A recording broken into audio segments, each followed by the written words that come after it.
საშინაო სკოლის გაკვეთილებს წარმოგიდგენთ კომპანია Silknet.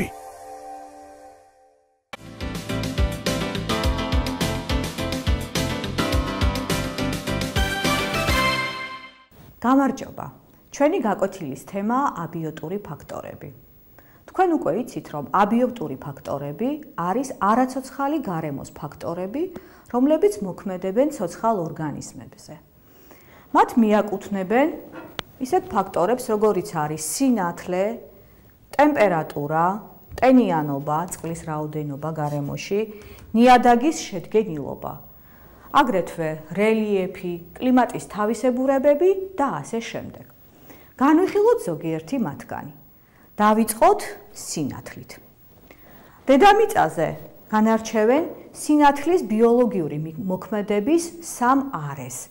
კერძოდ, ეს არის ულტრაიისფერი გამოსხივება, ეს არის ხილული სინათლე და ინფრაწითელი გამოსხივება.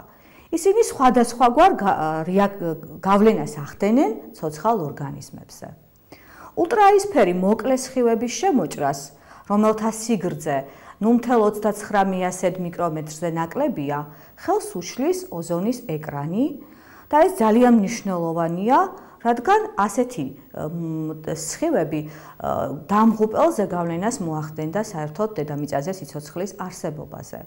თუმცა დედამიწაზე აღწევს უფრო გრძელი ულტრაიისფერი სხივები 0.4 მიკრომეტრ სიგრძემდე და ეს ძალიან მნიშვნელოვანია, რადგან მათი ზემოქმედებით, მაგალითად ადამიანის კანში, პrovიტამინი D-სგან წარმოიქმნება ვიტამინი D, რაც ხელს უშლის რაქიტის ჩამოყალიბებას.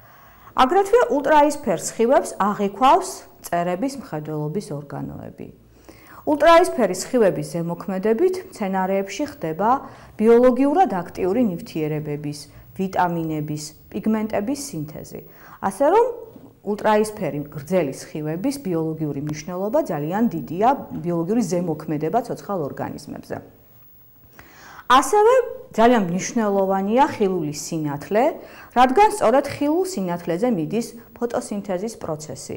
და თქვენ იცით, რომ ფოტოსინთეზის პროცესი საერთოდ სიცოცხლეს უდევს საფუძვლად დედამიწაზე, რადგან ამ პროცესის შედეგად იქმნება პროდუქცია პირველი რიგის კონსუმენტებისთვის, რომელიც შემდეგ უკვე გადაეცემა მეორე რიგის კონსუმენტებს და აგრეთვე ფოტოსინთეზის შედეგად წარმოიქმნება ჟანგბადი, რაც ყველა აერობული ორგანიზმის სუნთქვისთვის აუცილებელი გახლავთ. ქლოროფილის სინთეზი და ფოტოსინთეზის ინტენსივობა განსაკუთრებით მაღალია ხილული სინათლის წითელ და იისფერ სპექტრში. ხილული სინათლე ძალიან მნიშვნელოვანი არის ცხოველებისთვისაც, მათი გადაადგილებისთვის, საკვების მოპოვებისთვის და ასე შემდეგ. ძალიან მნიშვნელოვანია სინათლის არა მხოლოდ სპექტრული შედგენილობა, არამედ მისი მოქმედების ინტენსივობა, დღეღამის ხანგრძლივობა და სინათლის მონაცვლეობა, დღეღამური და სეზონური მონაცვლეობა. ორგანიზმების დამოკიდებულებას დღის ხანგრძლივობაზე ფოტოპერიოდიზმს უწოდებენ. მაშინ, როდესაც ჯერ კიდევ გარემოს ტემპერატურა საკმაოდ მაღალია, მაგრამ დღის ხანგრძლივობა მცირდება, შეგინიშნავთ ალბათ, რომ ფრინველები გროვდებიან ჯგუფებად და მიფრინავენ თბილი ქვეყნებისკენ. ანუ დღის ხანგრძლივობის შემცირება ფრინველებისთვის წარმოადგენს სიგნალს, რომ მოხდეს მათი მიგრაცია თბილ ქვეყნებში. ასევე ფოტოპერიოდიზმზეა, ანუ დღის ხანგრძლივობის შემცირებასთან არის დაკავშირებული ხშირ შემთხვევაში ცხოველთა მიგრაციები ერთი ადგილიდან მეორე ადგილზე. ევოლუციის განმავლობაში სხვადასხვა ორგანიზმებს ჩამოუყალიბდა ბიოლოგიური რიტმები, ანუ ეს გახლავთ აქტიური ცხოვრების, ზრდის, განვითარების, გამრავლების და შემდეგ სვენების პერიოდები. მაგალითად, საყოველთაოდ ცნობილია, როდესაც დღის ხანგრძლივობა მცირდება, დათვი იწყებს ძალიან აქტიურად კვებას, იკვებება უკვე მრავალგვარი საკვებით, იგროვებს ცხიმებს და ემზადება ზამთრის ძილისთვის. ასევე ხდება ფოთოლცვენა, იწყება ფოთოლცვენა, ანუ მცენარეები ემზადებიან ზამთრისთვის, და ფოთოლცვენა ძალიან მნიშვნელოვანია ასეთი მცენარეებისთვის, რადგან მცირდება წყლის აორთქლება მცენარეებში და ჩამოცვენილ ფოთლებთან ერთად მცენარეს ცილდება შხამიანი ნივთიერებები. მეორე ძალიან მნიშვნელოვანი ეკოლოგიური ფაქტორი გახლავთ ტემპერატურა და სხვადასხვა ორგანიზმები შეგუებულები არიან სხვადასხვა ტემპერატურაზე არსებობასთან. თუმცა ოპტიმუმი ცხოველთა და მცენარეთა უმრავლესობისთვის არის დაახლოებით 15-30 გრადუსი, მაგრამ არსებობს ორგანიზმები, რომლებიც უძლევენ ძალიან მაღალ ტემპერატურას ან ძალიან დაბალ ტემპერატურას. მაგალითად, ცნობილია, რომ მიკროორგანიზმები გვხვდება 100 გრადუსის ტემპერატურის გეიზერებში. ასევე ძალიან დაბალ ტემპერატურაზე გვხვდება ზოგიერთი ორგანიზმი -40-50 გრადუს ტემპერატურაზე. ყინვაგამძლეობა დაკავშირებული არის უჯრედებში გლიცერინის და საქაროზას დაგროვებასთან. ეს ეხმარება ამ ორგანიზმებს გადაიტანონ ძალიან დაბალი ტემპერატურები.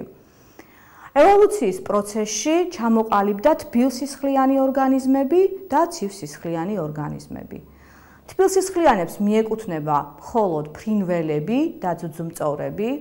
მათ შეუძლიათ შეინარჩუნონ სხეულის ტემპერატურა, მიუხედავად იმისა, როგორი ტემპერატურაა გარემოში და გააჩნიათ თერმორეგულაციის მთელი მექანიზმები, რომლის საშუალებითაც ისინი ინარჩუნებენ სხეულის ტემპერატურას. მაგალითად, როდესაც ძალიან ცხელა, ადამიანში ძლიერდება ოფლის გამოყოფა, რომლის შედეგადაც სხეული გრილდება და ორგანიზმი ინარჩუნებს მუდმივ ტემპერატურას. გარდა ამისა, ამ დროს ადამიანის კანში ფართოვდება კაპილარები, მეტი სისხლი მოეწოდება კანს და ძლიერდება სითბოს გაცემა, გამოსხივება ორგანიზმის მიერ. პირიქით, დაბალი ტემპერატურის პირობებში კაპილარები კანში შევიწროებულია და მინიმუმამდე არის დაყვანილი ორგანიზმის მიერ სითბოს დაკარგვა.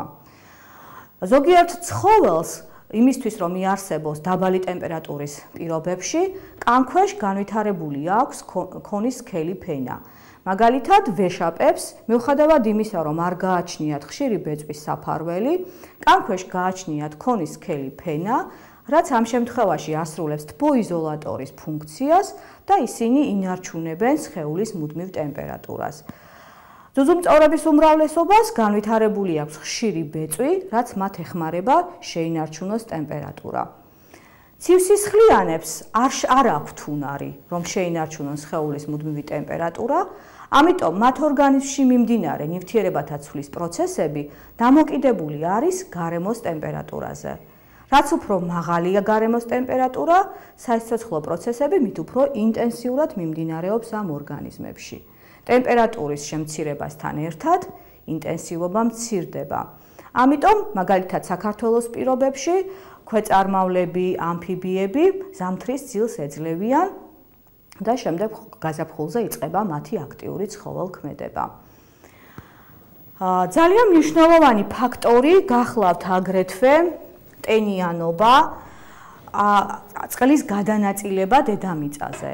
მიუხედავად იმისა, რომ დედამიწაზე წყლის რაოდენობა ძალიან დიდია, ის არათანაბრადაა გადანაწილებული და არის ადგილები, სადაც არის წყლის სერიოზული დეფიციტი, მაგალითად უდაბნოებში და ნახევრად უდაბნოებში. ასეთ პირობებში ორგანიზმები ცდილობენ შეებრძოლონ ამ მკაცრ პირობებს და მათ გამოუმუშავდათ მთელი რიგი შეგუებულობები. მაგალითად, საქსაული, კაქტუსი, აგავა არის უდაბნოს მცენარეები და თქვენ მათ ხედავთ ეკრანზე. თუ მათ შეადარებ მაგალითად მოსტერას, რომელიც არის ტროპიკული მცენარე და პირიქით უხდება ჭარბი ტენის პირობებში არსებობა, ნახავთ, რომ მოსტერას გააჩნია დიდი ზომის ფოთლები, ძალიან მრავალრიცხოვანი ბაგეებით, რის გამოც აქტიურად ხდება წყლის აორთქლება, მათგან განსხვავებით უდაბნოს მცენარეებს ძირითადად გააჩნიათ წვნიანი ღეროები, სადაც აქვთ დამარაგებული წყალი და ბევრ მათგანს ფოთლები აქვს გადაქცეული ეკლებად, ან აქვს ძალიან წვრილი პატარა ზომის ფოთლები დაფარული ცვილისებრი ნაფიფქით, რაც ამცირებს მათ მიერ წყლის აორთქლებას.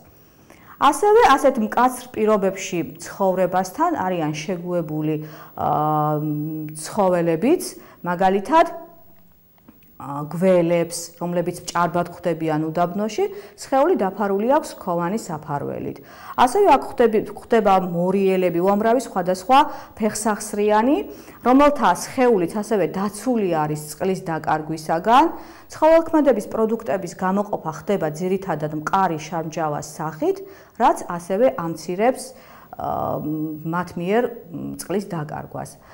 ცხოველები ასეთ წყლის ნაკლებობას ეგუებიან და არა მხოლოდ თქვათ მორფოლოგიური შეგუებულობებით, არამედ არის ქცევითი შეგუებულობებიც, ანუ მაგალითად მკაცრ პირობებში ისინი, როდესაც ძალიან ცხელა, ხშირ შემთხვევაში ეძლევიან ზაფხულის ძილს.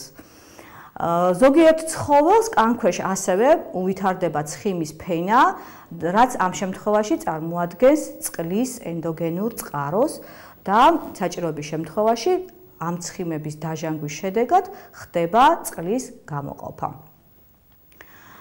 მნიშვნელოვანი ეკოლოგიური ფაქტორი, აბიოტური, არის აგრეთვე ნიადაგის შედგენილობა. ნიადაგი შედგება სხვადასხვა კომპონენტებისგან, ეს არის ჰუმუსი, ნეშომპალა, ანუ ორგანული ნარჩენები, რომელიც ძალიან მნიშვნელოვანია და სწორედ ჰუმუსის რაოდენობით განისაზღვრება ნიადაგის ნაყოფიერება. აგრეთვე ნიადაგის შემადგენლობაში შედის სილა, თიხა. Stop. ვინა და ვინ შემოეხლა თქვენთან იქნება?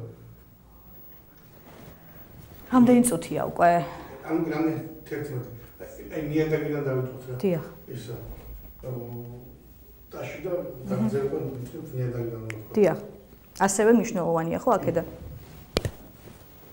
ასევე ძალიან მნიშვნელოვანი აბიოტური ფაქტორია ნიადაგის შედგენილობა და ნიადაგი შედგება სხვადასხვა კომპონენტებისგან. კერძოდ, ეს არის ჰუმუსი, ანუ ნეშომპალა, ორგანული ნაშთები, რომლის შემცველობა ნიადაგში ძალიან მნიშვნელოვანია, რადგან მის რაოდენობაზეა დამოკიდებული ნიადაგის ნაყოფიერება, რაც უფრო მეტია ნეშომპალა ნიადაგში, მით უფრო ნაყოფიერია და უკეთესი პირობები იქმნება მცენარეების განვითარებისთვის, რაც თავისთავად განაპირობებს შემდეგ ცხოველთა სამყაროს მრავალფეროვნებასაც. აგრეთვე გარდა ჰუმუსისა, ნიადაგის შემადგენლობაში შედის სილა, ქვიშა, თიხა, ქვები, წყალი, მინერალური მარილები, ჰაერი. იმის დამიხოდით, რა ჭარბობს ნიადაგში, თიხა თუ ქვიშა, ნიადაგი შეიძლება იყოს წებოვანი, თუ იმ შემთხვევაში არის თუ ნიადაგის შემადგენლობაში ბევრი თიხა, ასეთი ნიადაგი აკავებს წყალს, თუმცა მასში ძალიან ცოტა არის ჰაერი, რაც თავისთავად პრობლემას ქმნის მცენარეებისთვის, ხოლო თუ პირიქით ძალიან ბევრი ქვიშაა, ასეთ შემთხვევაში წყალი არ კავდება ნიადაგში და ესეც, რა თქმა უნდა, პრობლემას შეადგენს. როგორც უკვე ვთქვი, განსაკუთრებული მრავალფეროვნებით გამოირჩევა ის ნიადაგები, სადაც დიდი რაოდენობით არის ჰუმუსი. ამგვარად დღეს ჩვენ განვიხილეთ აბიოტური ეკოლოგიური ფაქტორების ზემოქმედება ცოცხალ ორგანიზმებზე. ამით ჩვენი გაკვეთილი დამთავრებულია. გმადლობთ ყურადღებისთვის.